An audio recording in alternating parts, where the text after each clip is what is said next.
sortir, il a fallu que le Seigneur rassemble les eaux en un seul lieu. Remarquez, la terre était engloutie dans les eaux. Mais pour que la terre puisse sortir, il a fallu que le Seigneur rassemble les eaux en un seul lieu. Il faut faire très attention. Remarquez, dans la Bible, les eaux, ce sont les divinités. Ce sont des divinités. Que le Seigneur nous bénisse. Acclamez tes fois pour la gloire de Dieu. Dieu rassembla la masse de eaux en un seul lieu. C'était pour but de retirer la terre dans les eaux.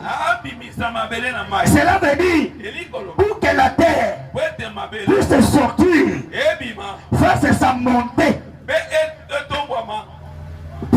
pour que la terre puisse libérer la mer, pour que la terre se sépare des eaux, il a fallu que le Seigneur rassemble d'abord les eaux. Que le Seigneur nous bénisse. Oh, vous n'avez pas vu? Lorsque Jésus est venu, Jésus était sur le rassemblement de tous les eaux. Que le Seigneur nous bénisse.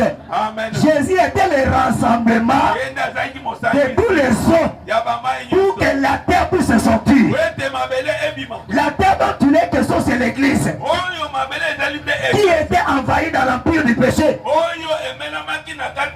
C'est ça les eaux qui engloutissaient la terre. Que le Seigneur nous bénisse. Que le Seigneur nous bénisse. Mais pour que la terre sorte, il faut que les eaux se rassemblent à une seule eau.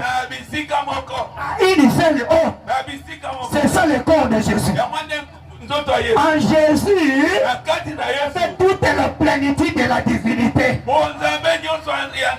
La plénitude qui était en Jésus, c'est ça la totalité des divinités que Jésus avait porté dans son corps. Mais c'était pour but de retirer la terre dans les eaux, c'est-à-dire de sauver un peuple.